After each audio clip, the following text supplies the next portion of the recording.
강령 및 학신가를 제청하도록 하겠습니다.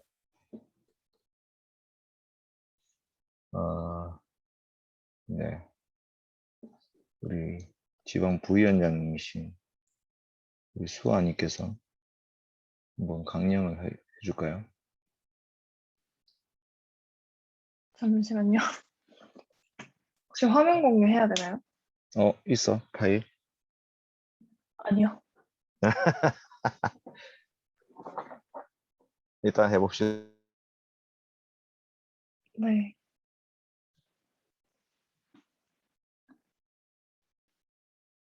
화면 혹시 꼭 켜야 될까요?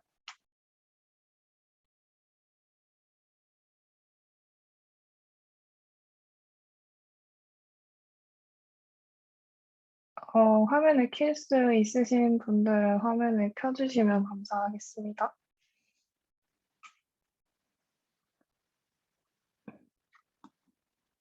네, 강령에 동의하시는 분들은 오른손을 들고 같이 강령하도록 하겠습니다.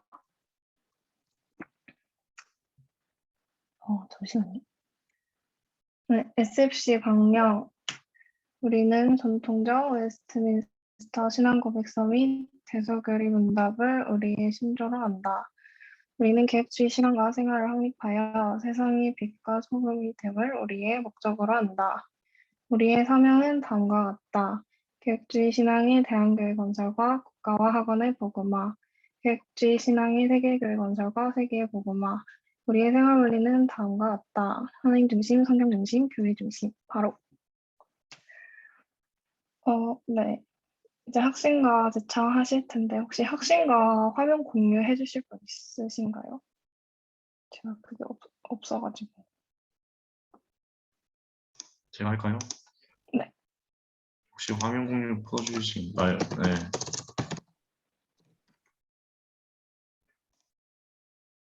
감사합니다.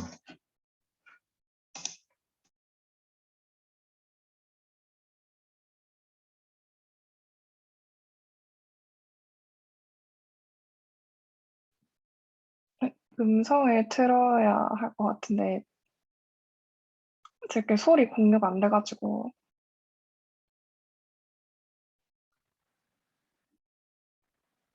이게 좀 쉽지가 않네. 이거 어떻게 하는지 모르겠다.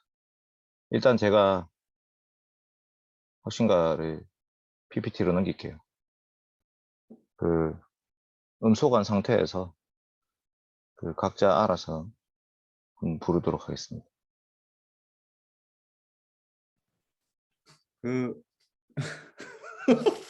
제가 기타라도 칠까요? 아니면 마청대부 유튜브에 그 학생가 영상이 있지 않나요? 그걸 지금 찾아서 화면 공유를 할까요? 저한테 넘겨주시면 제가 해드릴게요.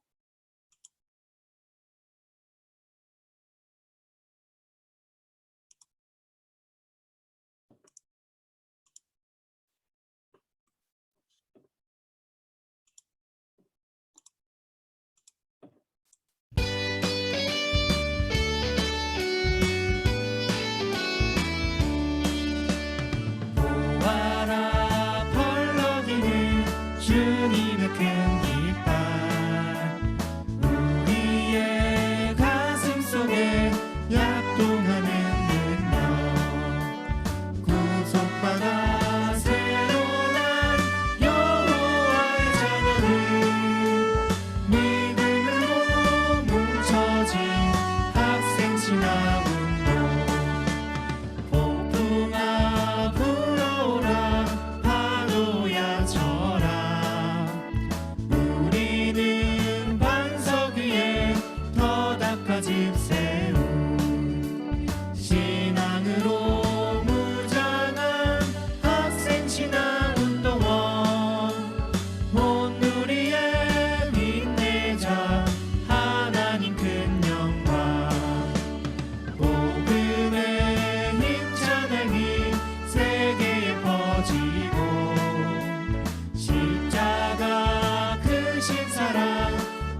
가능하다니 감사합니다.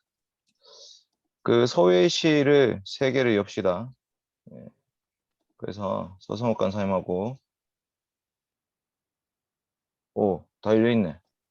그 저기 오케이. 지금 10명인가요? 네. 회의시 근데 1이 1학년이에요? 그 저 담당하는 운동원들이 없는 것 같아가지고 1, 2학년들이 진짜. 네, 그래서 오늘 뭐 네. 네. 폐강이네, 폐강. 네, 그 폐강 처리해도 됩니다. 저는 제가 열심히 준비했고 제가 배웠기 때문에 네, 한번 더 압축해서 네. 저는 다음 1, 2학년 들어오면 하는 은지야, 거. 너랑 들어갈래? 아니 원래 학년대로 들어가야 되는 게 원칙이고 네, 그렇게 하는 게 나을 것 같습니다. 그러면 지금 회의시 1, 2, 3가 지금 나눠져 있는데 4명, 4명, 4명. 이거는 지금 기준이 뭐예요? 그 자동으로 할당 말고 예. 그 소외시 할 때 예. 그냥 참가자가 선택하게 해도 될 것 같아요. 그러면 지금 지금 소외시 시작 안 함인데 옵션에 이미 지금 나눠져 있는 거는 누가 혹시 나눈 건지? 소외시 나누실 때 맨 처음에 지금- 3개 선택할 수 있거든요. 지금 자동으로 하면. 안 나눠져 있는 것 같은데요. 지금 안 나눠져 있는데요. 이건 뭐가 이제 생겼네요. 됐다, 이제 됐다. 그러면 3, 4년 차는 회의실 2로 오시면 되겠습니다. 1, 2년 차는 아니 2, 3학년 그 하고 1, 2, 3 네, 거기는 공간사님 쪽으로 가면 될 것 같습니다. 그러니까 공간사님이 3이에요? 1? 3? 선생님께서 선택하시면 네. 될 것 같아요. 네. 내가 어디인지 몰라야지 올 것 같아가지고.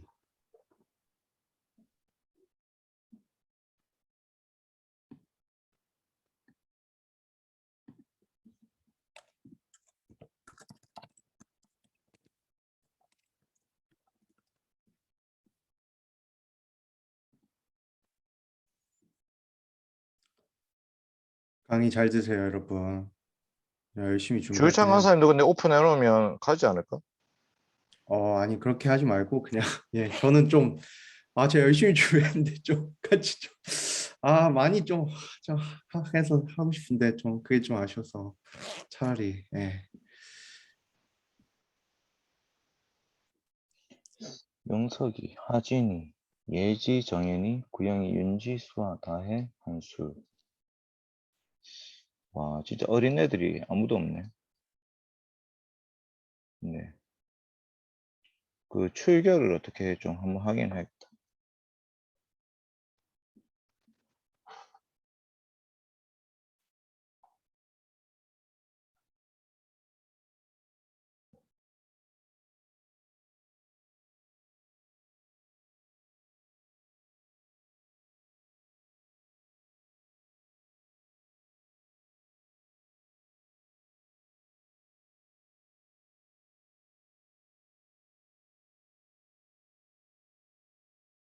영석아, 네네. 영석이는 집에 있어? 네, 저 지금 집에 있습니다. 영석이는 좀, 예? 하진이네 집 아니고 너그 집? 하진이 형 그 집에 있어요, 지금. 그러면 하진이는 어떻게 방이 따로 있나? 네, 다른 방에서 지금 강의 들을 거예요, 아마. 그렇구나. 네. 회의실 2에 다 가 있고, 주유창 간사님 혼자 놀고 있네. 윤지, 구영이, 영석이 이렇게 3명 들어왔네. 반갑습니다.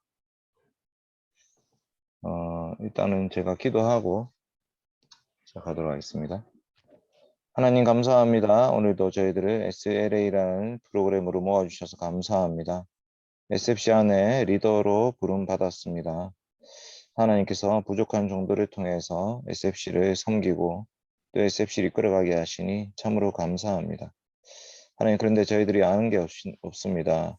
지식이 부족하고 또한 삶이 경건하지 않고 너무나 부족하고 연약하며 죄악 가운데 있습니다.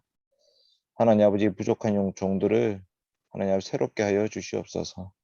예수 그리스도의 십자가로 구원하여 주시며 그리스도를 바라보게 하여 주시고 그리스도의 능력으로 다시 일어설 수 있도록 도와주시고 주님의 나라를 위해서 우리 SFC를 잘 섬길 수 있도록 인도하여 주시옵소서.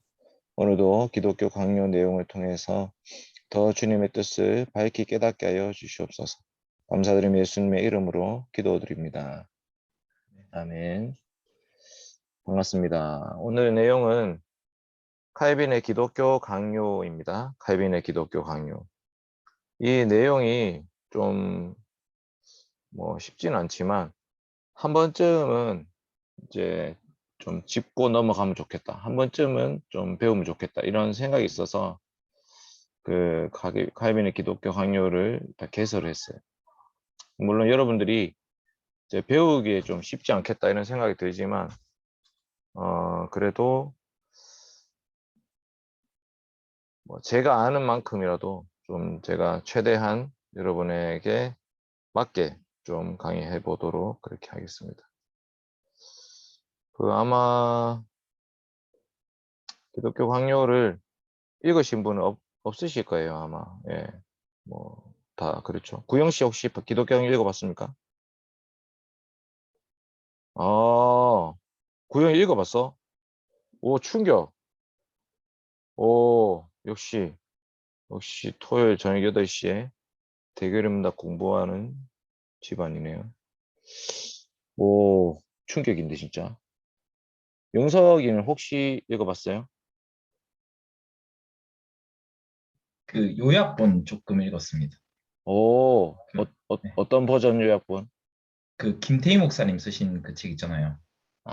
처음 읽어보는. 네, 네네. 처음 시작하는 기독교 강요. 윤지는 혹시 읽어봤어? 안 읽어봤어요. 윤지야, 네가 정상이다 지금. 다른 사람들 다 비정상이야. 이거를 읽어볼 리가 없는데요. 와, 진짜 신기하네. 네, 윤지가 정상입니다.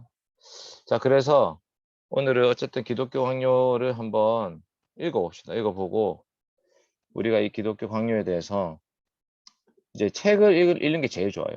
책을 읽는 게 제일 좋은데 지금은 책 중에 제가 좀 요약해서 가르쳐 드리려고 하는 거고 오늘은 특별히 이제 헌사 위주로 좀 보려고 해요. 헌사. 이런 기독교 강요 헌사가 있습니다.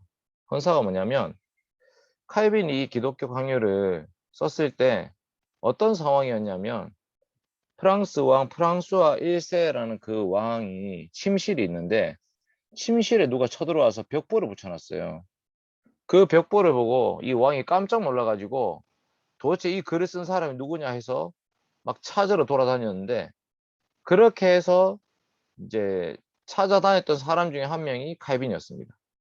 그래서 칼빈이 그 벽보 사건과 연루돼 가지고 이제 파리에서 도망 나와 가지고 스위스 바젤이라는 곳에 도망을 갑니다. 그래서 이제 도망가 가지고 이제 그 벽보 사건과 관련된 그 관계자들을 화형시키는 장면을 칼빈이 이제 본 거예요. 그래서 불을 너무 뜨겁게 안 하고 살살 해가지고 불의 강도를 낮춰서 오히려 오랫동안 불에 타 죽게 만들었어요. 그 너무 고통스럽고 끔찍하잖아요. 그러니까 칼빈이 어떻게 이렇게 잔인하게 사람들을 죽이지 하면서 이제 그게 루터파의 주장을 따르는 사람들, 무리들, 혹은 루터파 아니면 후스파라고 불리는 그 사람들이에요. 그래서 이제 로마 카톨릭 교회가 잘못되었다라고 주장하는 사람들에 대해서 이제 프랑스 왕이 핍박이 시작되는데 너무나 이제 끔찍하게 핍박을 한 거죠. 그래서 칼빈이 스위스 바젤에 가가지고 나이 27세 때 이 헌사를 씁니다.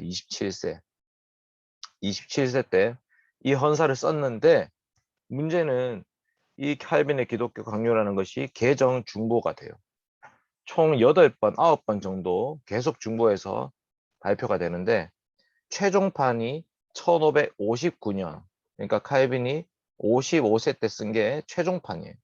그런데 그 최종판까지도 이 헌사는요, 동일하게 유지됩니다. 초판에 썼던 27살 때 썼던 그 헌사를 그 다음 판에도 또 그 다음 판에도 그 다음 판에도 똑같이 넣어놨어요. 무슨 말이냐면 이 칼빈의 기독교 강요의 내용은 변함이 없다는 거예요. 그리고 이 기독교 강요를 쓰는 목적도 변함이 없습니다. 핍박받고 이제 탄압받는 복음주의자들을 변호하기 위해서 이 복음주의자라는 표현이 중요한데, 여러분 복음이 뭐죠? 미안합니다. 다 마이크 꺼놓고 있는데, 복음이 뭐냐면 예수 그리스도의 십자가잖아요. 예수 그리스도의 십자가 핵심이.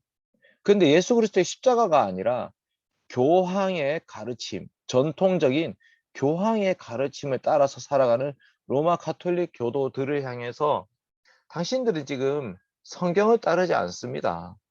예수 그리스도의 십자가가 성경의 핵심인데 그것을 따르지 않습니다 하면서 이제 루터가 그리스도를 증거하기 시작했거든요. 그러니까 그 그리스도를 따르는, 예수 그리스도의 그 복음을 따르는 자들이 바로 복음주의자들이라고 할 수 있는, 유앙겔리즘이라고 하는 복음주의죠. 그러니까 우리가 지금 개혁주의와 복음주의 나눌 때 그 복음주의가 아닙니다. 이거는. 이 복음주의는 지금으로 치면 개혁주의 똑같은 거예요. 그때 당시에 치면 로마 가톨릭의 잘못된 교리에 대해서 대항하면서 만들어진 교리, 그 복음주의자들. 그래서 이제 헌사 부분이 총 8장이라고 하는 8부분으로 나누어지는데, 여러분 카메라 꺼도 됩니다. 좀 부담스러우면 꺼도 되고, 제가 녹화를 하고 있기 때문에 나중에 이제 보시면 됩니다. 자, 일단 쭉 한번 읽어볼게요. 자, 칼빈의 기독교 강요 헌사 1536년 초판. 자, 이 책이 쓰여진 배경은 뭐냐면 칼빈이 이렇게 얘기합니다. 나의 목적은 종교에, 참된 종교죠. 참된 종교, 기독교에 열심을 가진 사람들이 참된 경건에 도달하게 하는 것이 목적이었어요. 그러니까 종교적 열심은 있는데 도대체 어떻게 하나님을 믿어야 되는 것인가, 예수님을 믿는다는 것이 도대체 무엇인가를 잘 모르고 분별하지 못하고 있는 사람들에게 여러분 이 길 따라가면 됩니다 라고 하나의 길을 제시하고 있는 거예요. 성경을 읽고 성경을 제대로 해석을 못하는 사람들을 향해서 이 성경의 말씀의 내용은 바로 이런 것입니다 라고 해서 참된 경건에 도달하게 하는 것이 칼빈의 기독교 강요의 목적이었습니다. 그래서 박해받는 복음주의자들을 위한 탄원이 들어갑니다. 이 대상은 누구냐면 프랑스와 1세라고 하는 프랑스 왕입니다. 그래서 프랑스 왕에게 임금님이시여, 폐하, 뭐 이렇게 부릅니다. 폐하, 저는 모든 신자들의 공통된 대의, 그리스도의 대의를 기꺼이 붙들고자 합니다. 하나님의 영광이 어떻게 이 땅에서 안전하게 보존될 수 있을 것인가? 하나님의 진리가 어떻게 그 영예로운 지위를 유지할 수 있을 것인가? 그리스도의 왕국이 어떻게 우리 가운데 온전하게 유지될 것인가 하는 그 문제를 어떻게 제가 제시를 하려고 합니다. 하나님 앞에서 우리는 너무나도 비참한 죄인들입니다. 사람이 보기에도 우리는 너무나 세상의 더러운 것, 만물의 찢기, 이름 붙일 수 없는 있는 그런 어떤 것보다도 더 천한 것들입니다. 그래서 우리는 하나님의 자비 외에는 자랑할 것이 아무것도 없습니다. 그래서 우리는 하나님의 자비 때문에 영원한 구원의 소망을 얻게 됐습니다. 사람들 앞에 우리가 자랑할 것은 우리의 연약함 뿐입니다. 그러니까 지금 우리가 잘났기 때문에 이것을 말하는 게 아니라는 거예요. 우리가 똑똑하고 우리가 잘났기 때문이 아니라 우리는 비참한 죄인이지만 붙잡을 것이 하나님의 자비밖에 없기 때문에 그 영원한 구원의 소망으로 이 말씀을 드립니다. 그러나 우리의 교리는 세상 모든 영광 능력 위에 우뚝 솟아나야 합니다. 우리는 비천하지만 우리가 믿는 이 교리는 솟아나야 됩니다. 왜냐하면 그것이 우리에게서 난 것이 아니고 살아계신 하나님, 우리 주 예수 그리스도에게서 난 것이기 때문입니다. 그분 홀로 영광스럽게 되시며 우리가 그분 안에 기뻐하는 것보다 더 믿음에 부합되는 일이 어디 있겠습니까? 이 소결문답 일문답이죠. 하나님이 어렵게 하며 그러다 영원토록 즐거워하는 것. 그것보다 더 믿음에 부합되는 일이 없습니다. 지극히 높으신 왕이시여, 우리의 주장을 전체적으로 검토해 보십시오. 만약 우리가 수고하고 진력하는 것이 우리 소망을 살아계신 하나님께 두기 때문이고 우리는 유일하신 참 하나님과 그의 보내신 자 예수 그리스도를 아는 것이 영생임을 믿기 때문이라는 것을 당신이 분명하게 발견할 수 없다면 우리를 사악한 자로 여기십시오. 이 칼빈은 이제 확신 가운데 있는 거죠. 지금 우리가 여기 이렇게 수고하고 진력하는 것은 우리의 소망을 살아계신 하나님께 두기 때문입니다. 우리는 유일하신 참 하나님과 그가 보내신 자 예수 그리스도 아는 것이 참 영생이라는 것을 믿기 때문입니다. 라고 확신하면서 그렇지 않다면 우리를 사악한 자로 여기십시오. 왜 그들은? 그들이라는 것은 로마 가톨릭 교도 혹은 교황을 따르는 자들이죠. 왜 그들은 미사나 연옥, 성지순례 따위의 시시한 문제들에 대해서 그토록 모질게 또 독하게 투쟁하고 있습니까? 왜냐하면 그들의 신은 배요. 그들이 믿는 것, 그들이 섬기는 것은 그들의 배. 그러니까 그때 당시에 로마 가톨릭 교회의 교황은 엄청 뚱뚱했어요. 뚱뚱. 왜? 잘 먹고 잘 사니까. 그들의 부엌이 그들의 종교이기 때문입니다. 그들은 지금 밥그릇 싸움하고 있는 것입니다. 그들은 참된 경건을 향해서 나가는 자들이 아니라 자신의 배를 불리기 위해서 종교를 이용해 먹고 있기 때문입니다. 라고 하면서 이 칼빈이 기독교 강요 초판, 서문, 헌사를 시작하고 있습니다. 이 칼빈의 기독교 강요 본서의 주제가 이렇게 나옵니다. 나는 이 책이 하나님의 모든 자녀들이 성경에 대해서 선하고 바른 이해로 나아갈 수 있는 길을 열어주는 열쇠가 될 수 있을 것이라 약속할 수 있다. 멋지지 않습니까? 칼빈이 기독교 강요 쓰면서 이 책이 열쇠입니다. 이 책은 성경을 바르게 이해할 수 있는 열쇠입니다. 그래서 우리의 믿음의 자손들이 성경을 잘 모른다 할지라도 기독교 강요를 읽음으로 성경을 바르게 이해할 수 있습니다라고 칼빈은 확신하고 있는 거죠. 자, 대적자들에 대한 논박이 있습니다. 대적자들이 뭐라고 했냐면 칼빈의 가르침, 루터의 가르침은 새로운 것이기 때문에 불확실합니다. 이렇게 얘기했어요. 그래서 칼빈이 이렇게 대답합니다. 그것은 열매를 통해서 파악할 수 있습니다. 사실 이거는 그들에게는 새롭습니다. 왜냐하면 예수 그리스도와 그의 복음은 다 새롭기 때문입니다.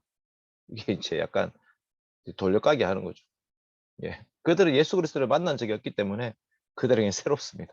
그러나 그것이 바로 성경적 진리입니다. 열매를 통해서 나타날 것입니다. 라고 칼빈이 얘기하죠. 그러면서 그들이 뭐라고 주장했었냐? 가톨릭 교황청에서는 교부들은 종교개혁의 가르침을 반대한다. 그러니까 이 초대 교회 교부라는 사람들이 있어요. 예를 들면 여러분 사도 요한이 언제까지 살죠? 사도 요한이 AD 한 95세까지 살아요. AD 95년까지 바모섬 유배 가가지고 죽거든요. 그 바모섬에 유배 갔을 때가 한 95세쯤 되는데 이 교부가 그 다음 제자를 이제 가르칩니다. 그 폴리갑이라는 제자죠. 그러면 언제까지 사냐? 그 사람은 AD 2세기에 살고 있어요. 그래서 AD 2세기 혹은 3세기 때 교회가 시작되는 그 시기에 사도들로부터 직접 배운 사람들이 교회의 아버지 같은 역할을 했었어요. 교부라는 말은 교회의 아버지라는 말이죠. 이 교회의 아버지들은 성경을 가지고요. 성경의 가르침 이것입니다라고 잘 정리했던 사람들입니다. 자, 이 그들 나오죠. 그들. 로마 가톨릭 교도들. 그들은 부당하게도 고대 교부들이 우리를 반대한다 주장합니다. 종교개혁자들의 가르침은 교부들과 다르다 이렇게 얘기하죠. 교부들은 현명하고 훌륭한 글을 많이 썼었습니다. 그러나 그들은 교부들의 가르침 중에서도 결함이나 오류만을 숭배하고 있습니다. 예를 들면 연옥에 대한 가르침이죠. 연옥에 대한 가르침. 그리고 성모 마리아 숭배설이죠. 교부들도 전부 다 똑같은 진리를 다 추구했던 것이 아니라 너무 이제 거룩하고 경건하게 하려다 보니까 오류가 있었단 말이에요. 그 중에 성모 마리아 숭배는 뭐냐면 이런 거예요. 여러분 예수님은 하나님이십니다. 그렇죠? 예수님은 하나님을 믿고 고백하기 위해서 어떻게 됐냐? 그 예수님을 낳은 엄마는 어떤 사람일까? 하나님을 낳은 엄마이기 때문에 하나님의 어머니잖아요. 그러니까 하나님의 어머니니까 인간 중에는 가장 거룩하다고. 그래서 성모 마리아라는 것을 교부들 중에 말하는 사람이 있었다는 거죠. 그러니까 교부들의 결함이 있는데 그것만 숭배하고 있는 거예요. 그들은 교부들의 결함과 오류만을 숭배하고 있다. 그들은 교부들의 글을 제대로 이해하지 못하고 있고 잘못 설명하고 있고 왜곡시킵니다. 그래서 칼빈이 이렇게 얘기해요. 실로 그들이 하는 짓은 황금 가운데 쓰레기를 모으고 있습니다. 이 교부들의 가르침이라는 것이 황금 덩어리란 말이에요. 황금 덩어리. 근데 그 중에 일부 쓰레기 같은 것들이 있는데 그거를 붙잡고 지금 자기들은 교부들은 이거를 가르쳤습니다. 이렇게 얘기하고 있는 거예요. 그러나 칼빈이 얘기합니다. 우리는 교부들의 저술에 정통해 있습니다. 이 칼빈 대단합니다. 교부들의 가르침을요. 머릿속에 바삭하게 다 놓고 있어요. 예를 들면 어거스틴. 아우구스티누스가 어떻게 주장했는지 어거스틴이 어떤 책에서 어떻게 말했는지 칼빈이 다 외우고 있어요. 그리고 키프리아누스, 뭐 이레네우스 이런 교부들의 가르침을 칼빈은 머릿속에 다 넣고 있었습니다. 그래서 사람들이 공격해 올 때에 어떤 교부가 그렇게 말했는데 그 말의 의미는 무엇입니다. 라고 오히려 칼빈은 반박을 하기 시작합니다. 우리 하나님은 마시지도 않고 먹지도 아니하고 따라서 쟁반도 컵도 필요로 하지 않는다 라고 말한 것이 바로 교부입니다. 그리고 교부는 신성한 의식에는 금이 필요 없다라고 말했습니다. 왜냐하면 그 신성한 의식, 거룩한 의식은 금으로 산 것이 아니기 때문에 예수 그리스도의 핏값으로 산 것이기 때문에 금으로는 결코 하나님 기쁘게 할 수 없다고 말했습니다. 그런데 로마 가톨릭교회 어떻게 합니까? 그들의 의식을 행할 때에 금, 은, 상아, 대리석, 귀한 돌, 비단 이런 것들을 가지고 거룩한 의식, 특별히 예배, 미사 이런 것들을 행하고 있다는 거예요. 그러니까 그들은 교보들과 다른 짓을 하고 있다 이렇게 얘기하고 있습니다.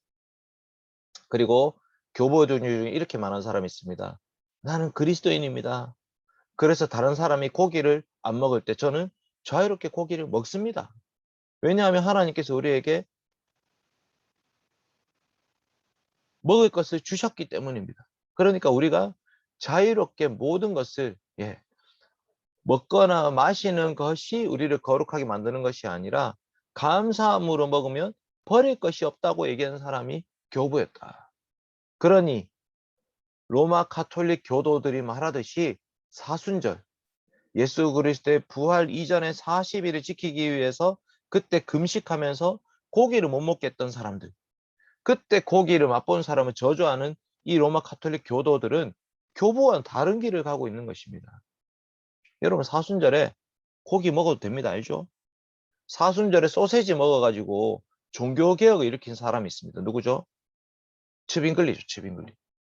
츠빙글리가 자기가 가르쳤던 인쇄업자들 중에 일부 사람들이 모여가지고 사순절에 소세지를 먹었어요. 그랬더니 그 쥐리히에서 난리가 났습니다. 어떻게 사순절 금식 기간에 고기를 소세지를 먹을 수가 있냐. 그랬더니 이 츠빙글리가 소세지 먹는 것에 대해서 설교를 하기 시작했어요. 하나님 우리에게 주신 음식은 먹으라고 주신 것입니다. 그래서 이 고기를 먹으셔야 됩니다. 사순절이라는 이 금식 기간은 사실은 예수 그리스도의 그 십자가, 그 고난을 거꾸로 되돌리는 거다.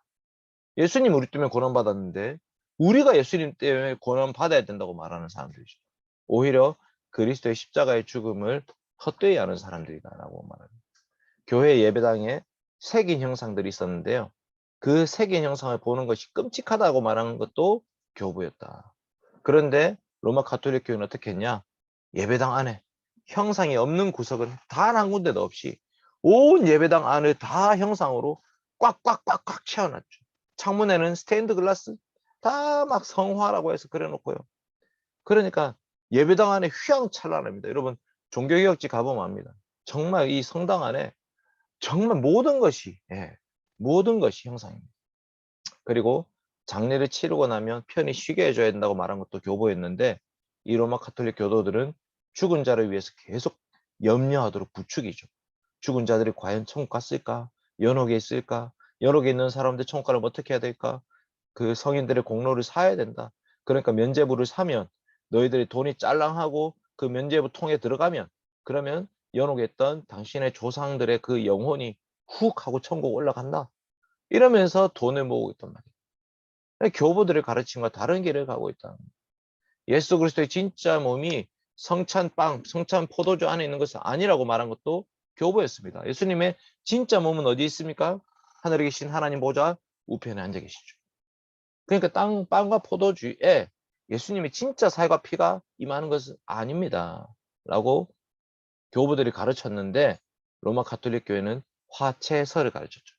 이 빵, 이 포도주가 진짜 예수님의 살과 진짜 예수님의 피라고 가르쳤습니다. 그러니까 사람들한테 피를 안 주죠. 피 흘릴까 봐. 포도주 안 줍니다. 포도주는 전부 다 신부 혼자 다 마셔버립니다. 빵도 엄청 얇은 거, 조그만한 거, 그거 한 개 염했습니까 하면서 혀 안에 딱 넣어주고 끝나죠. 그게 진짜 예수님 살이라고 말하기 때문에. 우상숭배죠, 우상숭배.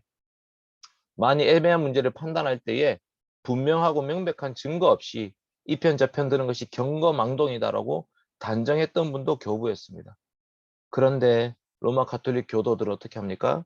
하나님 말씀 없이도 수많은 제도를 만들고 수많은 교회 법들을 만들고 수많은 교리적인 결정들을 제정했습니다. 하나님 말씀에 근거하지 않은 것들을 다 제정. 그 중에 제일 대표적인 것이 칠성례. 로마 가톨릭 교회는 7성례를 지키는데 두 가지 성례는 말씀에 있습니다. 뭐죠? 세례와 성찬. 예수 그리스도께서 성부와 성자와 성령의 이름으로 세례를 베풀라 말씀하셨죠. 성찬, 내 살과 내 피를 먹고 마셔라. 이 빵과 이 포도주가 내 살과 내 피다. 그것을 주님 오실 때까지 증거하라 말씀하셨는데 그 외에 5가지는 전부 다 없던 거예요. 그런데 만들었습니다. 그래서 몬타누스라는 사람, 몬타누스 2단입니다. 몬타누스는 하나님의 말씀에 뭔가를 더 탔어요. 그래서 몬타누스, 뭘 타? 몬타누스. 말시오는 뭘 뺐어요. 씨를 말렸어. 말시온. 예. 어쨌든 성경을 뺀 말시온이 있고. 예, 갑자기 이제 웃기 시작하네. 감사합니다. 자, 몬타누스는 성경에다 뭔가를 더 탔어요. 그러니까 예언, 하나님 말씀은 여러분 성경에 기록된 것 말고도 더 있습니다. YM이 바로 그런 자들이죠. YM은 지금도 하나님의 계시의 말씀이 꿈을 통해서나 다른 것들을 통해서 주어진다고 생각해요. 그래서 기도하는 가운데 빨간색이 보입니다 하면 갑자기 빨간색을 쫓아서 막 갑니다. 미친놈들이죠. 나중에 그 공유되면 안 되는데. 어쨌든 중요한 거는 성경의 가르침이 하나님 말씀인데 그것 말고 더 다른 것들을 제정하거나 만들려고 했단 말이에요. 그래서 몬타누스는 금식법을 강요했습니다. 그런데 몬타누스를 꾸짖은 자가 교부였는데 지금 로마 가톨릭교회 어떻게 하고 있냐? 금식을 강요하고 있다는 거예요. 강요. 성경에서 금식을 강요하지 않습니다. 아내와 함께 사는 것이 순결이라고 선언한 것도 교부들인데 그 교부들의 가르침을 거부하고 독신 제도를 만들었잖아요. 사제들에게 독신을 강요하고 있죠. 그러니까 교부들의 가르침과 교부들의 뜻을 오히려 벗어나고 있는 자들이 누구인지를 칼빈이 조목조목 비판하고 있는 거예요. 그래서 마지막에 이렇게 얘기하죠. 만일 내가 그들이 얼마나 제멋대로 교부들의 가르침을 거부했는지를 일일이 열거한다면 내 이야기는 끝이 없을 것입니다. 그러나 그들은 지금 나를 오히려 교부들의 가르침에서 벗어났다고 비방하고 있습니다. 여러분 칼빈 정말 대단하지 않습니까? 일일이 로마 가톨릭 교회가 얼마나 잘못된 길을 가고 있는지를 교부들의 가르침을 가지고 거꾸로 비난하고 있습니다. 예. 그러면서 이제 프랑스 왕, 그 프랑스와 1세시여 정말 당신이 한번 판단을 해보십시오. 누가 과연 교부들의 가르침에서 벗어났습니까? 진리에 반대되는 관습에 호소를 합니다. 그들은. 자, 관습은 뭐냐? 많은 사람들이 행하는 것을 뜻합니다. 그런데 많은 사람들이 행하는 것이 진리입니까? 여러분, 많은 사람들이 행하는 것, 예를 들면 출애굽한 이스라엘 백성들이 광야에서 금송아지를 만들잖아요. 그때 한번 생각해 보세요. 하나님 말씀대로 하는 사람은 모세밖에 없어요. 심지어 아론도 사람들의 그 군중 심리에 따라서 금송아지를 만들었어요. 많은 사람들이 행하는 것이 진리입니까? 아니죠. 엘리야 시대 생각해 보세요. 850명의 선지자들이 바알과 아세라를 숭배하고 있습니다. 엘리야 자기 혼자 있어요. 많은 사람들이 가는 것이 진리 아닙니다. 하나님의 나라, 하나님의 왕국에서는 주님의 그 하나님의 영원한 진리만이 청정되고 준수되어야 되는 것입니다. 진리라는 것은 세월이 오랫동안 지속되었다고 해서 그 세월 때문에 그것이 권위가 생길 수 없는 거예요. 그리고 사람들의 음모 때문에 그 진리가 좌우될 수 없는 거예요. 그러니까 우리의 대적들이 과거와 현재 수많은 예들을 막 제시한다 하더라도 그것이 성경에 근거하지 않은 것이라면 의미가 없다는 거죠. 만약 우리가 만군의 하나님 여호와를 거룩하게 한다면 우리는 두려워하지 않을 것입니다. 그래서 그리스도의 교회에 대해서도 칼빈이 얘기하죠. 그들은 가시적인 교회가 곧 하나님의 나라라고 주장하고 있습니다. 교회의 본질에 대해서 오류가 있다는 거죠. 여러분, 그리스도의 교회는 어디에 있습니까? 그리스도의 교회는 어디에 있습니까? 그리스도의 교회는 가시적인 교회 안에 있죠. 가시적인 교회를 통해서 그리스도의 참된 교회가 드러납니다. 그러나 가시적인 교회 있잖아요. 로마 가톨릭 교회. 그 교회가 곧 하나님의 나라다. 이렇게 얘기할 수는 없는 거예요. 그리스도의 교회는 항상 살아있었고 그리스도께서 아버지 우편에 통치하시는 한 계속 살아있을 것입니다. 그들은 어떻게 주장하느냐? 교회 형태가 항상 드러나 보이고 관찰될 수 있는 것이라고 주장했습니다. 그래서 그 형태가 로마 교회, 그 다음에 계급 제도와 동일시하고 있습니다. 그러나 우리는 참 교회가 가시적인 외형과 상관없이도 존재할 수 있다고 생각합니다. 중요한 것은 뭐냐면 참 교회의 가시적인 표지라는 것이 표지. 그것은 말씀을 순수하게 전파하는 것. 그 다음에 성례를 올바르게 집회하는 것. 그때 참 교회가 드러난다고 보는 거죠. 하나님 말씀과 성례. 그것이 올바르게 집행되고 성례가 있다면 거기에 참 교회가 있습니다. 예배당만 번지르르하게 있고 그곳에서 하나님 말씀이 가르쳐지지 않는다면 예배당만 번지르르하게 있고 목사님도 계시고 장로님도 있고 집사님도 있지만 성례가 올바르게 집행되지 않는다면 그러면 거기에는 참 교회가 없는 거죠. 엘리야가 혼자 남았습니다. 여러분 북왕국 이스라엘의 아합 왕 시대에 엘리야가 나 혼자 남았습니다 이렇게 얘기했죠. 참 교회는 그럼 어디 있는 거예요? 북왕국 이스라엘에 있습니까? 아니면 엘리야에 있습니까? 이 고민이 필요한 부분이죠. 성경을 보면서 참 교회라는 것이 어디에 있을까를 성경을 읽으면서 고민하셔야 됩니다. 요셉과 형제들이 있었습니다. 형제들이 요셉을 팔았어요. 야곱이 그 형제들을 제대로 징계하지 않습니다. 그러면 참 교회는 어디에 있죠? 하나님 말씀과 동행하고 있는 요셉. 그 요셉의 길이 참 교회의 길인 거예요. 여러분 성경을 읽으면서 그냥 읽으시면 안 됩니다. 가인과 아벨의 예배가 있었습니다. 하나님이 아벨의 예배는 받으시고요. 가인의 예배는 받지 않으셨죠. 그러면 참 교회는 어디 있는 거예요? 아벨의 예배에 있는 거죠. 그러면 가인이 아벨을 죽여버렸습니다. 그러면 참 교회는 어떻게 되죠? 아벨 대신에 셋을 통해서 나타나고 있죠. 여러분 노아 시대 홍수 심판이 있었잖아요. 지금 그 날마다 주니까 큐티하는 사람들 알겠지만 노아 시대 홍수 심판이 있었습니다. 참교회는 어디 있죠? 방주 안에 있죠. 방주 안에. 방주 밖에는 거짓교회란 말이에요. 예수 그리스도가 이 땅에 오셨을 때에 그때 참교회는 어디 있습니까? 제가 이제 잘 드는 예인데요. 여러분 예루살렘 성전에 제사가 진행되고 있었고요. 거기에 바리새인 서기관 율법사들이 성경을 가르치고 있었어요. 예수님 어디 있습니까? 예수님은 갈릴리 바다에 있어요. 자, 예수님 오셨을 때 갈릴리 바다에서 예수님이 가르치는 그 말씀 가운데 참교회가 있습니까? 아니면 예루살렘 성전에서 대제사장들과 서기관들과 바리새인들과 율법사들이 가르치는 그 성전에 참교회가 있습니까? 어디에 참교회가 있습니까? 그러니까 우리가 성경을 보면서 과연 참교회는 어디 있을까 고민하셔야 돼요. 우리는 가시적 교회에 참교회가 보이지 않더라도 낙심하지 않습니다. 그들은 로마 가톨릭 교도들은 사도적 지위를 갖고 있는 로마 교황, 로마 교회의 주교들이 교회를 대표하고 교회로 간주되어야 한다고 말하고 있습니다. 그러나 그들은 아론과 아들들 같은 사람들입니다. 뭐냐? 지명된 제사장이었지만 금송아지 만들었잖아요. 어떻게 그들이 참교회라고 말할 수 있습니까? 아합을 속였던 400명의 선지자들이 왜 교회를 대표하지 못합니까? 참교회는 오히려 미가야의 편에 속해 있었습니다. 이 지금 칼빈의 주장 얘기예요. 예레미야를 대항했던 수많은 거짓 선지자들이 교회 이름과 행태를 지니지 않았습니까? 거기에 진짜 참교회가 있습니까? 오히려 예레미야, 여러분 바벨론에 잡혀가십시오. 여러분 남유다는 이제 멸망할 겁니다. 하나님 말씀입니다. 그 예레미야의 말씀에 순종했던 사람들이 진짜 참교회 아닙니까? 그리스도의 처형, 십자가에 죽이라, 못 박으라 라고 논의했던 사내들인 공예회가 참교회입니까? 그렇지 않다는 거예요. 여러분 믿는 그 로마 가톨릭 교회 교황들은 참교회를 잘 드러내고 있습니까? 하면서 아비뇽 유수 알죠?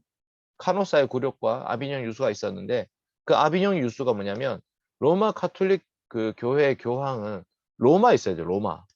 그런데 그 교황청을 아비뇽으로 옮겼단 말이에요. 왜냐하면 프랑스가 교황을 이제 교황권을 가지고 가려고 아비뇽에다가 교황청 옮겨버렸어요. 그래서 교황들이 저끼리 싸우고 난리 났습니다. 교황이 2명, 3명 이렇게 됐습니다. 자, 교황이 2명이다. 그러면 참교회는 어디 있습니까? 이제 칼빈이 지금 비꼬고 있는 거, 비꼬고 있는 거. 여러분이 생각하는 그 참교회라는 거, 가시적 교회를 통해서만 참교회가 드러난다 거짓말입니다. 그러므로 참교회를 다른 말로 정의하게 하십시오. 이렇게 얘기하죠. 그래서 개혁 교리 때문에 이 루터나 칼빈과 같은 자들 때문에 소란이 일어나고 있다. 이 소란, 소동. 이것 때문에 교회가 어지럽다. 이렇게 얘기하는 사람들한테도 칼빈이 얘기합니다. 하나님 말씀이 역사하면 사탄도 반드시 활동합니다. 거짓 교리, 잘못된 교리는 사람들로부터 박수를 받습니다. 그때 뭐 하냐? 사탄은 쉽니다. 거짓 교리이기 때문에 사탄이 할 일이 없어요. 가만히 내버려둬도 뭐 저끼리 알아서 뭐 북치고 장구치고 성경을 떠나서 지금 마음대로 살고 있는데 사탄이 굳이 활동할 필요가 없죠. 그런데 계시의 빛이 나타나서 하나님 말씀을 드러내고 그리스도의 복음을 증거하고 그러면 더 강한 자가 나타나서 그 사탄의 왕국을 공격하면 사탄이 오랜 잠에서 깨어나서 무기를 들기 시작합니다. 이게 바로 1517년에 종교개혁이었던 거죠. 장장 1500년 동안 로마 가톨릭 교회는 잠자고 있었다는 거예요. 그는 2가지 방법으로 진리를 포위합니다. 폭력적인 수단을 통해서 참된 그 복음의 씨를 뿌리 뽑아 버리려고 하고 가시덤불을 통해서 그것을 지식시켜 버리려고 합니다. 진리를 포위해 가지고 안팎으로 그것을 괴롭힌다는 거죠. 엘리야랑 해서 아합이 뭐라고 얘기하냐면 이스라엘을 괴롭게 하는 자가 너냐 이렇게 얘기해요. 여러분 진짜 이스라엘을 괴롭게 하는 자 누굽니까? 아합 왕이잖아요. 아합 왕. 자기가 지금 바알과 아세라 왕, 그 신을 섬기는 바람에 그 바람에 하나님이 지금 화가 나가지고 이 가뭄, 기근 3년 6개월 동안 비가 오지 않게 됐잖아요. 이스라엘을 괴롭게 하는 자는 엘리야가 아니에요. 엘리야가 아니고 아합 왕입니다. 유대인들에게 그리스도는 어떤 분이었습니까? 선동가였습니다. 사람들 막 데리고 다니면서 사도들이 어떤 사람입니까? 백성을 소란케 하는 자였습니다. 그러니까 지금 칼빈은 이 종교 개혁자들을 통해서 소란이 일어난다는 것이 그게 정말 잘못된 거냐라는 얘기를 하는 거예요. 소란이 일어날 수밖에 없다는 거죠. 참된 복음의 진리를 가르치면 사람들이 소욕해 되는 것이 당연하다는 것입니다. 엘리야는 오히려 하나님의 능력에 대항해서 싸우는 자들이 오류고 소욕해 한 자들이다. 너희 때문에 지금 나라가 어지럽혀지고 있다. 바울이 쓴 거룩한 말씀 억지로 풀다가 멸망에 이른 자들이 있다. 그들은 죄가 더한 곳에 은혜가 넘쳤다. 이 말씀 가지고 어떻게 하는 자들이냐면 우리가 더 많은 죄를 지읍시다. 이렇게 얘기했어요. 죄가 더한 곳에 은혜가 넘쳤다는 말을 그렇게 비꼬아서 죄가 더한 곳에 은혜가 넘쳤으니까 죄를 더 지읍시다. 정말 지차이죠 지금. 바울을 향해서 악의 사주자다 비난했던 자들. 그들은 성령의 자유를 육신의 방종으로 전락시켜버렸습니다. 예수 그리스도 안에서 누리는 그 참된 자유가 있는데 그 참된 자유를 가지고 지 맘대로 살려고 했죠. 사도들은 담대히 그 길을 걸어갔습니다. 확신으로 무장하고 모든 소요와 모욕의 위험을 해치고 담대히 전진했었습니다. 사도들이 갔던 길을 지금 칼빈이 가겠다는 겁니다. 그래서 이제 마지막으로 프랑스 왕한테 이렇게 얘기합니다. 왕은 거짓 고소에 근거하여 행동을 하지 마십시오. 조심하십시오. 무지한 자들은 하나님의 판단을 기다리고 있습니다. 하나님은 어지러움이 하나님이 아니시고 화평의 하나님이십니다. 하나님의 아들은 마귀의 일을 멸하기 위해서 오셨습니다. 우리는 진리 안에서 하나님 예배하고 하나님을 경배하려고 합니다. 틀의 길이 왜 불안정하지? 네. 우리는 사나 죽으나 하나님의 이름, 삼위 하나님의 이름만이 거룩히 여김 받기를 소망합니다. 오 폐하시여, 저는 폐하께서 너무 쉽게 그들의 중상모략에 귀를 기울이게 되지 않도록 우리를 중상하는 자들의 사악한 계획을 자세히 계진에 올리고 있습니다. 여기서 제가 하는 것은 변명이 아닙니다. 단지 우리의 송사에 대한 실제 형편에 대해서 폐하께서 귀를 기울이시도록 하는 것입니다. 만일 폐하께서 고요하고 안정된 기분으로 우리의 이 고백을 한번 읽어봐 주신다면 우리는 폐하의 은총을 되찾을 자신이 있음을 첨언합니다. 혹 폐하께서 우리를 돌보아 주지 않는다 할지라도 우리는 인내로서 우리의 영혼을 얻을 것입니다. 때가 되면 주의 강하신 손이 틀림없이 나타나서 공경에 처한 자들을 환난에서 건지시고 그들을 멸시하는 자들을 처벌해 주실 것입니다. 와, 카이민이 정말 엄청난 확신 가운데 이 헌사를 쓰고 있는 거예요. 근데 프랑스 왕이 이거 읽었을까요? 프랑스 왕이 자신의 생각과 로마 가톨릭 교회의 생각과 이 칼빈의 생각을 비교 대조했을까요? 그렇지 않습니다. 프랑스는 계속해서 가톨릭의 길을 갑니다. 그래서 나중에 위그노라는 사람들이 나타나서 핍박을 받습니다. 그래서 이제 마지막으로 왕중왕이신 주께서 폐하의 보좌를 의의 가운데, 폐하의 통치를 공평 가운데 경고케 해주시기를 기원합니다. 스위스 바젤에서 1536년 8월 1일 칼빈 올림. 이렇게 헌사가 끝나는 거예요. 이런 헌사 처음 읽어봤죠? 잠깐 쉽시다. 헌사를 처음 읽어봤는데 헌사 들어보니까 어떻습니까? 채팅하셔도 되고 말하셔도 되고 한마디 하시죠. 무조건 한마디. 무조건 한 채팅.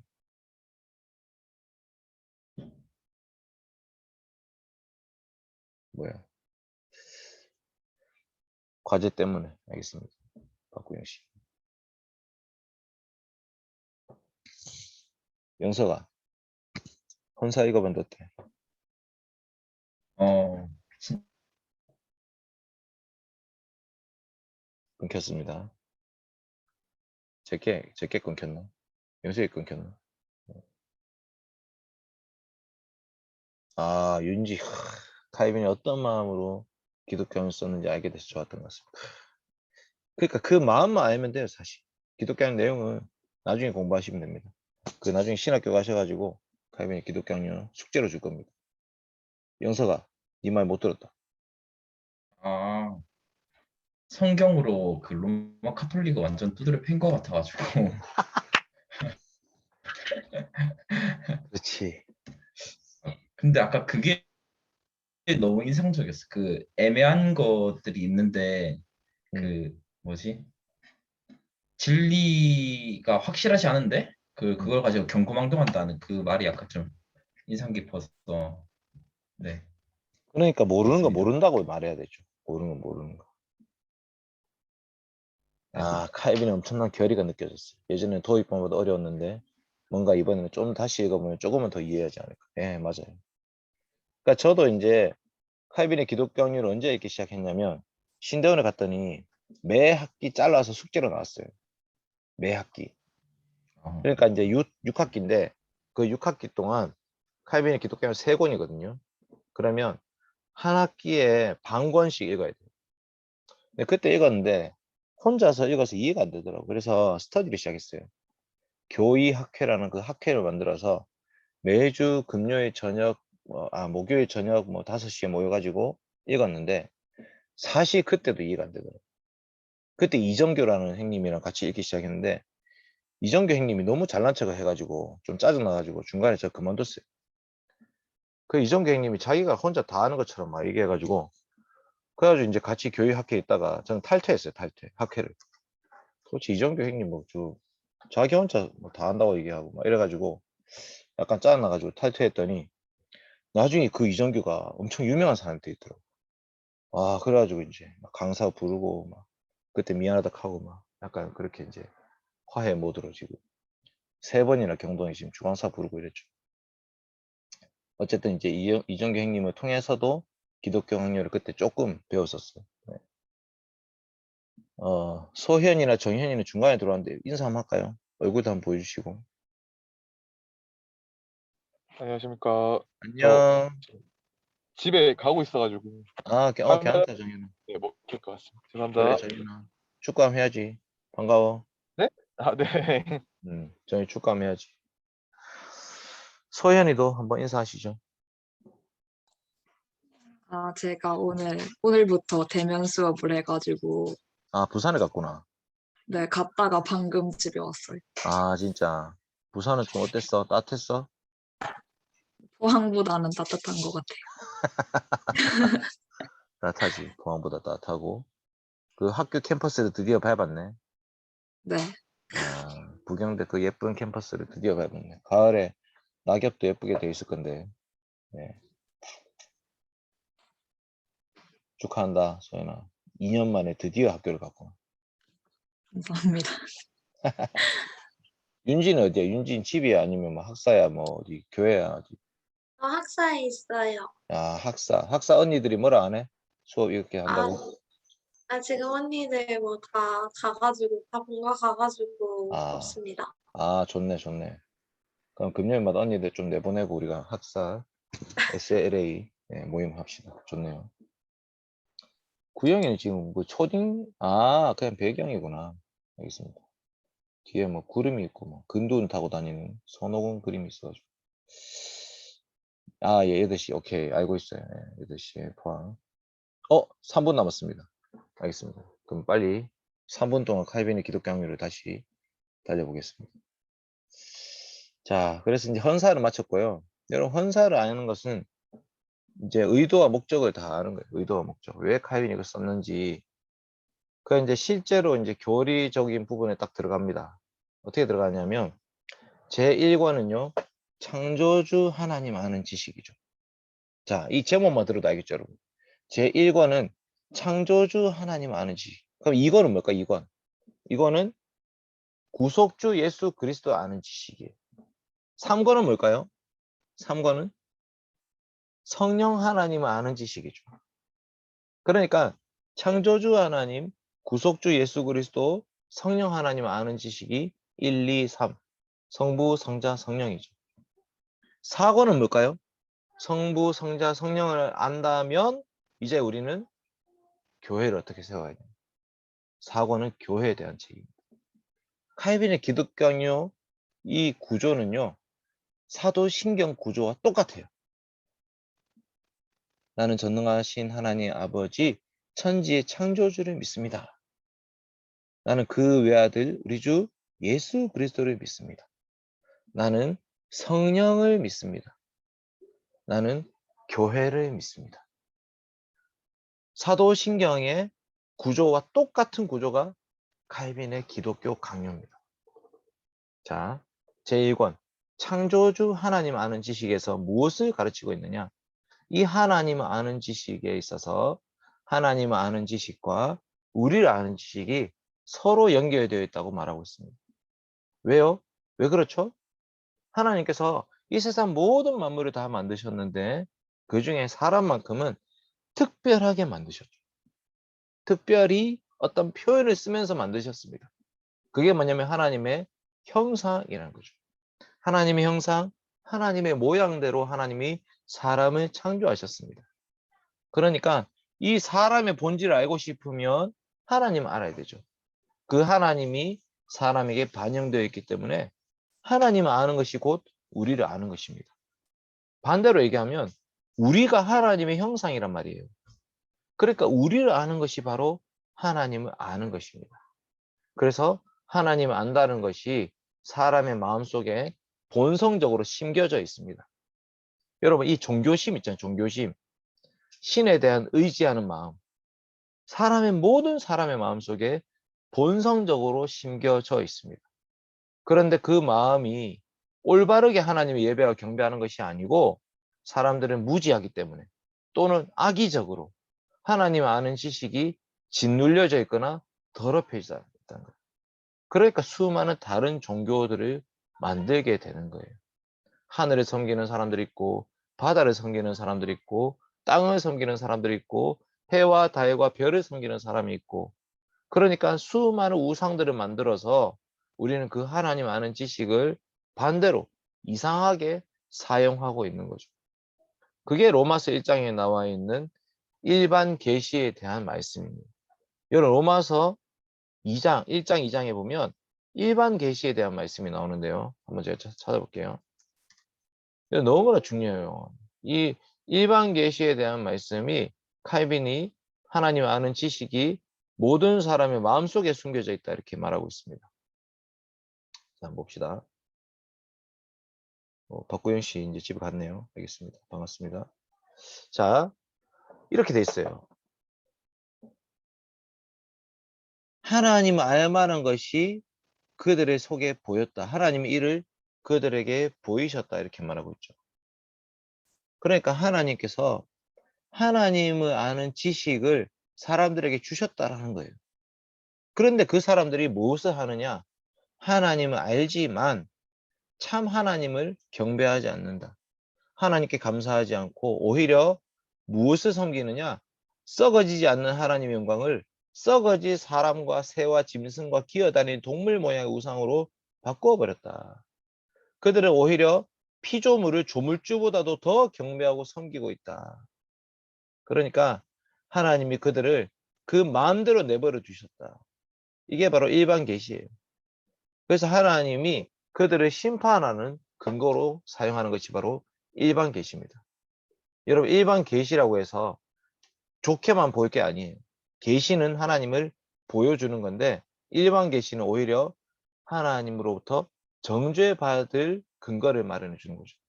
그래서 하나님 아는 지식이 일반 계시에서 드러났지만 일반 계시 통해서는 그들은 참 하나님께 나아가지 않는다가 이 하나님 아는 지식 1장, 2장, 3장, 4장, 5장의 내용입니다. 자, 그 다음 어떻게 가야 되냐? 그러면 진짜 하나님 알려면 어떻게 되죠? 하늘의 해와 달과 별을 본다고 해서 하나님 바르게 아는 게 아니라는 거예요. 우리는 성경으로 가야 됩니다. 창조주 하나님 알려면 성경이라는 안내자와 교사가 필요합니다. 성경을 봐야지 그 성경을 통해서 진짜 하나님 누구신지를 알 수 있다는 거예요. 여러분 창조론과 진화론이 싸웁니다. 그러면 어떻게 이길 수 있죠 우리가? 창조론과 진화론 둘 다 마찬가지예요 여러분. 둘 다 미신이에요. 아니 미신이 아니라 둘 다 믿음. 창조론과 진화론 둘 다 믿음이에요. 왜? 과거 역사 우리는 본 적이 없거든요. 경험할 수가 없어요. 둘 다 믿음인데 우리는 성경을 통해서 창조주 하나님 믿습니다라고 고백하는 것입니다. 고백. 하나님께서 태초에 하나님이 천지를 창조하시니라고 기록한 말씀을 통해서 우리는 하나님이 창조하셨다고 믿고 고백하는 거죠. 진화론자들은 과학적이라고 말은 하지만 사실은 전혀 과학적이지 않습니다. 추측에 근거한 거죠. 가설이 검증되지 않았어요. 검증되지 않은 가설은 미신이거든요. 그러니까 과학자들이 과학이라고 말은 하지만 전혀 과학적이지 않은 거죠. 자, 그래서 성경을 어떻게 우리가 믿을 수 있느냐? 성경은 권위가 있습니다. 이 성경의 권위는 교회가 성경의 권위를 부여한 것이 아닙니다. 이게 중요한 부분이에요, 여러분. 여러분, 성경이 하나님 말씀입니다라고 믿고 고백할 때 교회가 이 성경을 하나님 말씀으로 말했기 때문에 이 성경이 권위가 있는 것이 아니에요. 로마 가톨릭 교회는 그렇게 믿었습니다. 성경이 성경이 되는 것은 우리 교회가 공의회에서 이것이 하나님 말씀이라고 고백했기 때문입니다. 얘기했어요. 틀렸어요. 성경은 성경 스스로 하나님 말씀임을 증거하고 있습니다. 그래서 우리는 이 계시의 말씀을 통해서만 하나님을 믿을 수 있다는 것을 붙잡아야 된다. 여러분 이 내용이 어디에 있을까요? 지금 방금 우리가 읽었던 내용도 있잖아요. 요거 칼빈의 기독교요. 이게 전부 다 웨스트민스터 신앙고백서 1장에 다 들어있는 내용이에요. 그러니까 여러분 최후에 만들어진 게 웨스트민스터 신앙고백서 1643년 48년에 만들어진 거. 칼빈의 기독교는 1536년이에요. 그러니까 한 110년 걸려가지고 그 칼빈의 기독교 강요의 내용이 웨스트민스터에 그대로 다 들어가 있습니다. 이게 놀라운 거죠. 그러니까 칼빈의 기독교를 안다는 것은 우리가 공적으로 믿는 신앙 고백의 원류가 원천이 어딘지를 보는 거예요. 그러면서 2장 삼위일체 하나님에 대한 교리가 웨스트민스터 신앙고백서 2장 내용이 삼위일체 하나님에 대한 교리거든요. 그게 이 칼빈의 기독경에 딱 나옵니다. 성경은 유일하고 참되신 하나님만을 제시하며 다른 모든 이방 신들을 물리치고 미신을 교정합니다. 유일하고 참되신 하나님이 누구이신가? 유일하고 참되신 하나님은 바로 삼위일체 하나님이십니다. 우리가 믿는 하나님은 삼위일체 하나님, 성부와 성자와 성령 하나님이십니다. 여러분, 이것은요, 성경을 통하지 않고는 알 수가 없어요. 성경이 없다고 생각해 보세요. 어떻게 삼위일체를 믿습니까? 성경이 없다고 생각해 보세요. 어떻게 태초부터 계셨던 생명의 말씀에 관해서 들을 수가 있습니까? 성경이 없으면 예수 그리스도가 누구신지를 알 수가 없습니다. 그래서 우리는 오직 성경을 통해서만 진짜 하나님 믿고 고백하고 섬길 수 있다라고 붙잡아야 되는 것입니다. 여러분이 아침마다 성경 읽죠, 큐티하죠, 날마다 주님과 매일매일 말씀을 통해서만 하나님께 나아갈 수 있는 거예요. 그래서 말씀을 묵상하지 않으면 우리도 우상을 섬기는 자들이 되는 거예요. 성경을 읽지 않고 기도하잖아요. 그럼 어떻게 되느냐?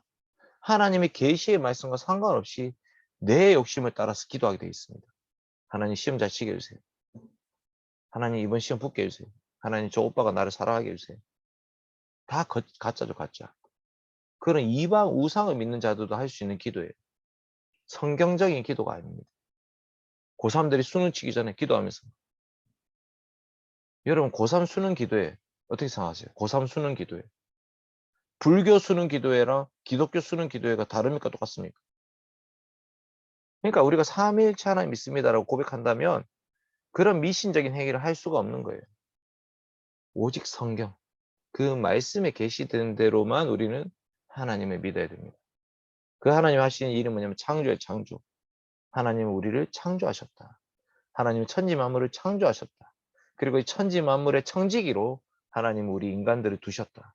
그래서 인간들을 하나님 형상으로 지으셔서 하나님의 뜻을 따라서 남자와 여자로 창조하셨고 세상의 피조물들을 다스리게 하셨다. 그리고 하나님과 대화하고 교제할 수 있게 하셨다. 이게 창조의 목적이에요. 그게 바로 안식일을 지키는 거죠. 하나님 다 만드셨구나 믿고 고백하면서 예배를 드립니다. 섭리는 뭐죠? 창조하고 나서 내버려 두신 하나님이 아니에요.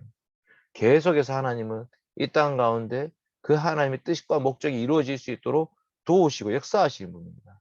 하나님의 세상에 개입하거나 간섭하지 않는 팔짱 끼고 계신 시계공과 같은 그런 분이 아닙니다. 하나님은 계속 이 땅에 들어오십니다. 창조하신 세상 안으로 들어오시죠. 아담아, 아담아, 네가 어디 있느냐? 가인아, 네 아우 아벨이 어디 있느냐? 하나님이 갑자기 나타나시잖아요. 그 전부 다 섭리예요. 하나님은 태양과 해와 달과 별들을 붙잡고 계십니다. 하나님의 권능으로 유지시키고 계세요. 하나님이 돌리고 계신 거예요. 지구가 저절로 돌아가는 게 아니고 하나님이 이 지구를 돌리시고 계시고 하나님이 태양을 붙잡고 계시고 하나님이 역사에 개입하고 계신다. 그리고 불경한 자들을 통해서 심판을 시행하시기도 하시고 이게 놀라운 거죠. 하나님의 섭리는 하나님의 교회를 거룩하게 하기 위해서 심판을 시행하십니다. 그래서 이제 예를 들면 바벨론이 남유다를 침략해가지고 그 남유다가 멸망했잖아요. 이제 세상 역사적인 관점에서 보면 이스라엘이라는 나라가 애굽이나 아수르를 의지하다가 바벨론이라는 나라로부터 침략을 당했다 이렇게 해석하거든요. 근데 우리는 성경을 읽으면 그렇게 보이지 않아요. 성경을 보면 하나님이 바벨론을 들어서 이스라엘을 심판하시는 거죠. 왜? 그들이 우상을 숭배하기 때문에. 힘이 약해서 멸망한 게 아닙니다. 그런 관점으로 우리는 교회를 바라봐야 돼요. 여러분, 지금 이 시대, 코로나 시대의 교회를 유지하고 보존하고 지키기 위해서 어떻게 해야 될까요? 인간적인 생각으로 교회를 운영하는 것이 아니고 하나님의 관점으로 교회를 바라봐야 돼요. 왜 하나님이 이 코로나라는 것을 통해서 지금 이 세상을 이렇게 힘들게 하시는가? 그거를 한번 바라봐야 돼요. 도대체 하나님이 이 코로나 시대를 특별히 AI라는 것이 4차 산업혁명이라는 것이 드러놓은 그런 시대 가운데 갑자기 이 코로나를 통해서 하나님 무엇을 하고 계시는가? 여러분, 사람이 모든 것을 할 수 있을 것처럼 인간의 능력, 인간의 가능성을 최고로 높이던 그런 시대 가운데 갑자기 코로나가 들어왔잖아요. 뭘 고백합니까? 우리 마음대로 할 수 있는 게 아무것도 없구나. 그동안 우리는 예배 드리고 싶으면 드릴 수 있다고 믿고 고백했습니다. 그렇게 살았어요. 그런데 뭐예요? 예배조차도 하나님의 교회에 모여서 드리는 그 예배, SFC 수련회 가는 거, 그거 우리 마음대로 할 수 있는 게 아니구나. SLA에 모이는 거 마찬가지죠. 하나님 언제든지 우리를 그렇게 할 수 있다고 우리는 믿고 살았지만 그게 아니었어요. 전부 다 하나님의 손 안에 든 죄인들이었어요. 하나님의 손, 하나님의 손길, 하나님의 돌보심이 없으면 우리는 아무것도 할 수 없구나 라고 고백하게 만드시는 거죠.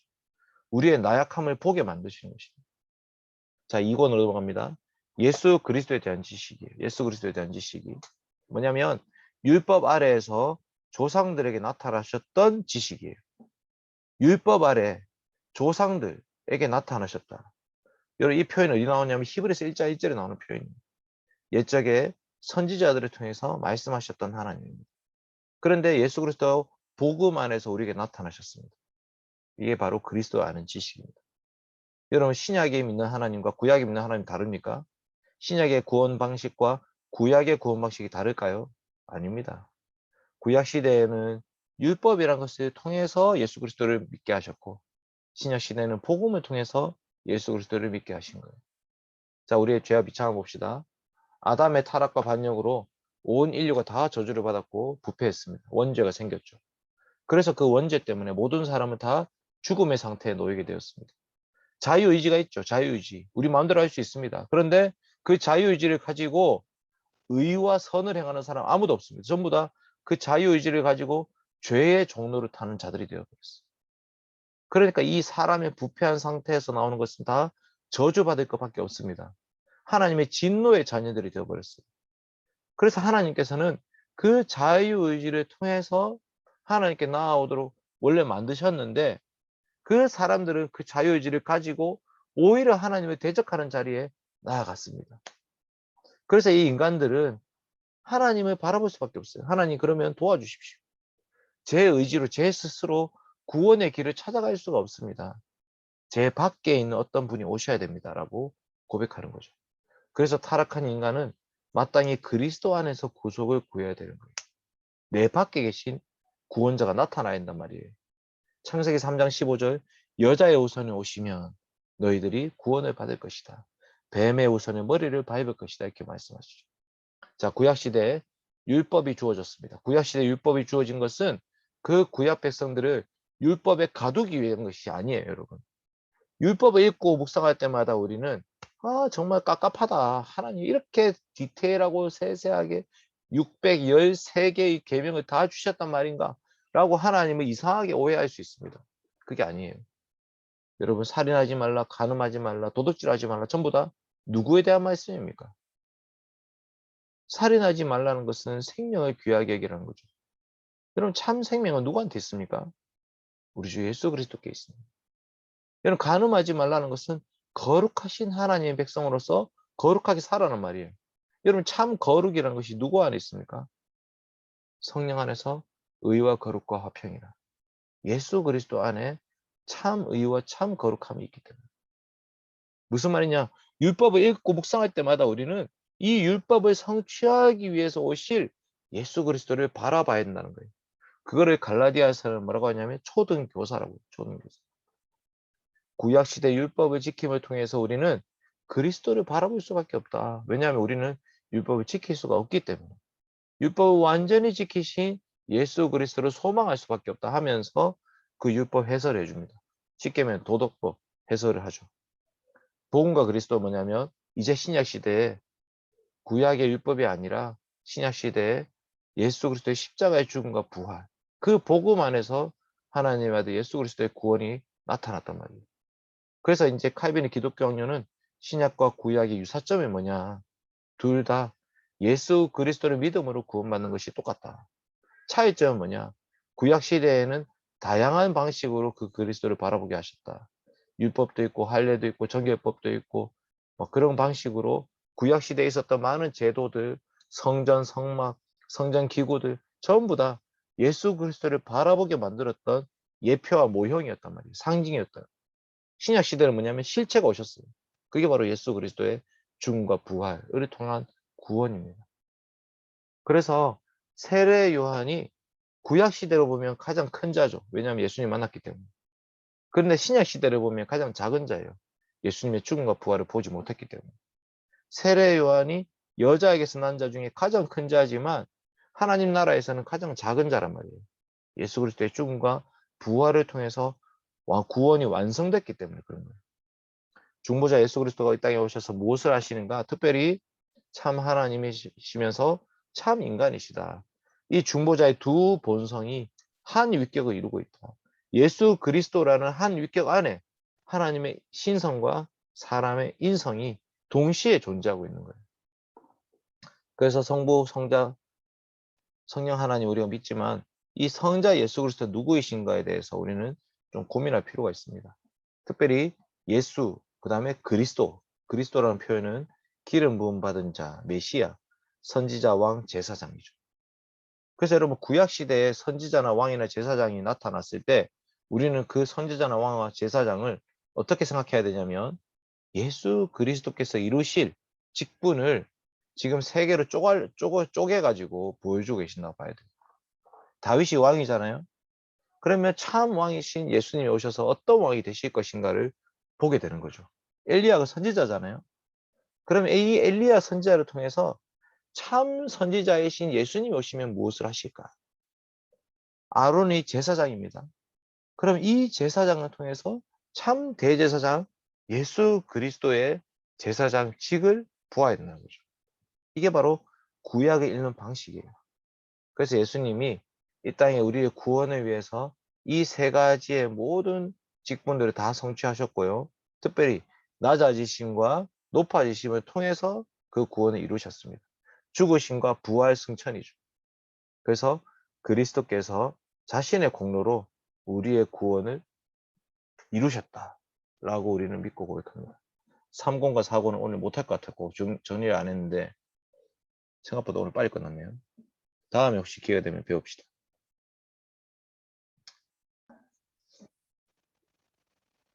하나님 아버지 감사합니다. 오늘 저희들에게 시간을 주시고 또 공간을 주셔서 하나님 말씀 듣게 하시니 감사합니다.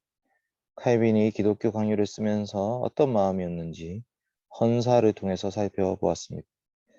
하나님 참으로 거짓된 종교, 로마 가톨릭 교회의 그 잘못된 오류들 가운데 참된 진리의 빛을 증거하기 위해서 칼빈이 하나님 말씀을 연구하고 또 교보들의 가르침을 정리하고 그것을 요약해서 얼마나 열심히 가르쳤는지 다시 한번 살펴보게 됩니다. 그리고 무엇보다도 하나님 앞에서 확신을 가지고 그것이 바로 하나님의 말씀이라고 증거하는 것을 보았습니다. 하나님 아버지, 하나님 지금 이 시대 SFC가 해야 될 길이 무엇입니까? 하나님 아버지, 이 혼탁한 시대, 코로나 시대 가운데 우리가 붙잡아야 될 진리의 말씀은 무엇입니까? 하나님 가르쳐 주십시오. 저희들의 말씀의 빛 앞에서 하나님과 예수 그리스도를 더 바르게 분명히 알게 하시고 주님을 믿게 하시며 주의 백성으로 살아갈 수 있도록 도와주시옵소서. SFC 활동만 열심히 하는 것이 아니라 주님을 더 사랑하는 운동원으로 살아갈 수 있도록 도와주시옵소서. 감사드리며 예수님의 이름으로 기도드립니다. 아멘. 이상으로 우리 모임 마치도록 그렇게 하겠습니다. 소혜희 씨 나가셔도 됩니다.